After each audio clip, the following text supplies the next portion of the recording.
When it comes to F-Trucks, obviously they are the most expensive model out of the market. Some say they're the best out of the HD trucks. This thing here came to us brand new. I actually saw this one before it even got converted here in Australia. But black F250, the canopy on the back end. Lindsay's done a full lap around Australia. He's definitely enjoyed the last year and a half or something like that this thing's been touring.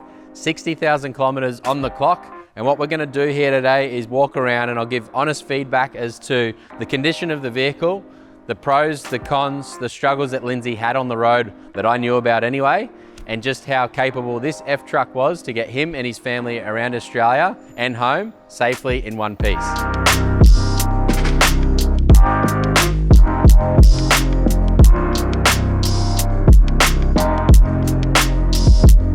This thing has gone around Australia, as I said, 60,000 kilometers. I just looked at the two spare Toyo tires that are on the back and they're both brand new. I can't say the same for this thing here. It's done 60,000 kilometers, mostly towing the caravan, a lot of highway use, a lot of off-road use, but Lindsay, you were due for tires a few thousand Ks ago, but that just proves right there how much use he got out of one set of tires. Get that out of there. Holy dude. When it comes to the wheels and tires, obviously those 4 Toyos have been stripped. A little bit of stock shortage in the country at the moment means we've actually gone and put the Nitto Trail Grapplers on there. So Nitto actually owned by Toyo. The Nitto Trail Grappler versus the Toyo MT, very similar tire. I'm now keen to hear Lindsay's feedback on how these ones roll on the road, the noise difference, because the Nittos versus the Toyos, 2 great tires. The Muddies held up well in them. I'm keen to hear feedback on this one. But the fuel wheels, they held up perfectly on the trip. The apex valves as well made airing down and then pumping up nice and easy. So Lindsay definitely enjoyed the wheel and tire combination. He wanted to stick to 35-inch tires even though he's gone for the 5.5-inch lift. And that was because he didn't want too much scrubbing up the front end. The articulation from the 35s with this lift in the F-Truck means that he was able to flex this thing up. When we get into the suspension talk, I'll talk about the rear leaf springs, but this one here flexes better than pretty much any other F-Truck that I've seen. The 35s drop below the guards when you're off-road fully flexed up. The canopy on the back did throw a little challenge though with Lindsay over in WA. He realized after going from east to west coast, he was sagging down in the rear end a little bit. And getting the rear leaf spring combination dialed in for a HD truck is really important. We didn't actually know that he was going to go canopy when he first came to Big Dog Builds, but it was a bit of a last minute decision. It is quite lightweight in here and it is quite simple. He went from a different brand of canopy with a full fit out on his last vehicle and he left this one nice and basic because he wanted to keep the weight down. He wanted to travel around Australia, be able to throw as much stuff in the back, day trips up the beach and things like that, and just use the canopy for storage, and that's pretty much it. So no kitchens, no fancy induction cookers. This one here, simply throw the gear in, but it did still add a little bit of weight. So what Lindsay had done over in WA, he added a blade to the progressive leaf spring pack. Even though we went for the heavy duty pack, he added an extra blade. He got them reset, and that meant that the leaf springs held up back from WA, back over here in Queensland. And this setup here, it's sitting nice and level now with the Carli long travel airbags in there. That's the best airbag kit you can get for a Super Duty. When the van's on the back, these airbags here with the leaf spring combination means that you've both got comfort and safety. With the E-Venture shock kit in this one here, we'll get into that one in a second as well. But the rear end setup definitely held up really, really well. Wheels, tires, canopy on the back, kept it nice and simple, kept the weight down, and the trip was a success.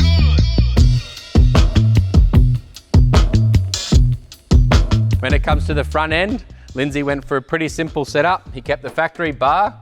This one has the Tremor Volance underneath. We've got the factory worn winch in there. The number plate pops off. That one he definitely explored, that's for sure.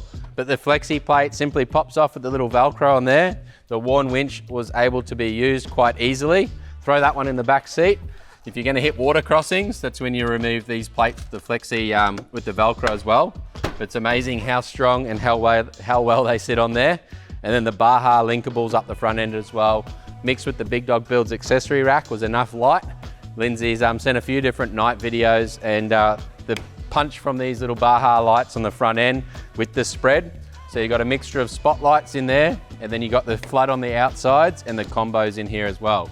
So you could change them out, swap to amber lenses, go to full spot lenses. You can play around with the lighting setup. This one performed really, really well. And I'm gonna get into and judge his driving capabilities, but this one's definitely in good nick. The vehicle is wrapped in PPF. I'm pretty sure we damaged the front bar on the first time we went to Glasshouse. It did kiss underneath the bar there. I think it got rewrapped before the trip, but it's held up pretty well. It's definitely got a little bit of battle wounds that you can see, but the thing with PPF is you need a pretty serious scratch for it to go through the film. There was one little one on the other side. I'm not doing him much justice because it is quite dirty, so it's hiding a few of those scratches, or you're sort of seeing stuff that's not actually anything. But wash this one up and I'm sure it's still gonna look the part. We'll jump underneath and we'll show what the suspension looks like now and see how it's held up as well.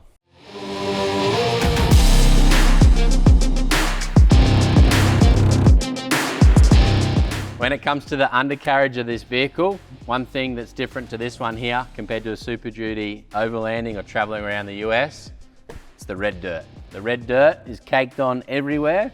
I'm sure with a little bit of a acid wash or something like that, it'll shine up nicely, but you can definitely see that this thing has enjoyed its time both off-road and on-road around Australia. The E-Venture suspension kit with the Carli 5.5 inch, it did have an issue with the rear shocks on this one. A few of our customers running the E-Venture in the Super Duties have had a few little leaks and carry on. A little bit of lack of support from the US meant that we got all of these customers back on the road. We sorted the issues. We can tune these shocks and revalve them and service them. But when you're over in WA, we got Lindsay sorted. We actually sent another set of rear shocks over there. He was able to throw those ones on the side of the road and continue on. Send the other ones back that we serviced up, and he's come back over here now and we've gone over the rest of the suspension. Everything held up pretty well. The Carli torsion sway bar on the front here, because of the conversion technique, means that we can run the full catalogue. Extended brake lines, the big coil, the radius arm drops. The whole kit's been put on this one. High mount, low mount steering stabilizers as well. Other than a bit of red dirt, it looks like it's held up pretty damn well. It's a little bit of a shame about the shock absorbers. The big 3.0 Dominators is what I'm telling the big heavy setups like this one to go onto now for the ultimate heavy duty F-Truck platform. Heading around Australia, if you are heavy and your budget does allow, jumping up to the big 3.0 King shock is going to be a little bit better all round compared to the Carli E-Venture. The benefit with the E-Venture is you've got adjustability in the front cab, so you can go between dirt road mode, you got bitumen mode, you got off-road mode as well. So as well, it did perform really, really well.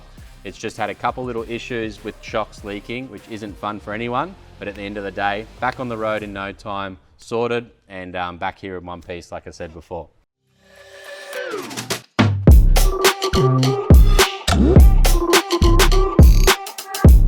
When it comes to the roof, he went for the Big Dog Builds accessory rack. This one here, held up bloody well.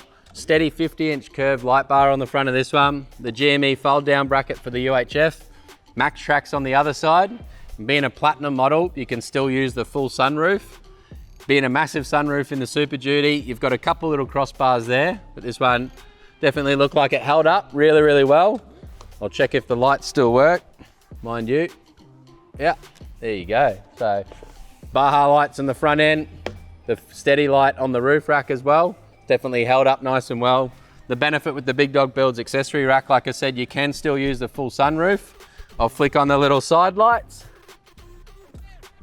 So the little work lights on the side there. These ones here in the newer videos, as you know, we can now do the dual color. So both white and amber from the one light itself. And this one's all switched through the Switch Pro switching unit in the front. Even though this is a platinum Tremor model, we decided to go for the Switch Pro because they're just that easy to use. You can program them up to dim down the side lights. You can use them from your phone app as well. So if you keep those lights on, you jump in the caravan, you're in a nice dark place, you can simply turn off the lights from your phone app. And you can't do that through the traditional setup that the Ford upfitter switches do.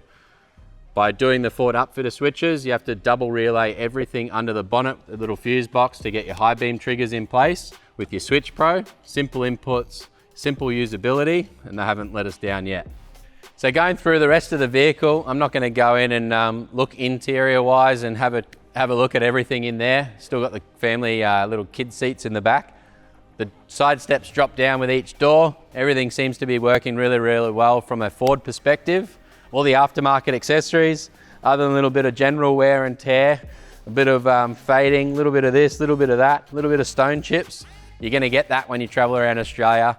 How they leave Big Dog Builds workshop look amazing.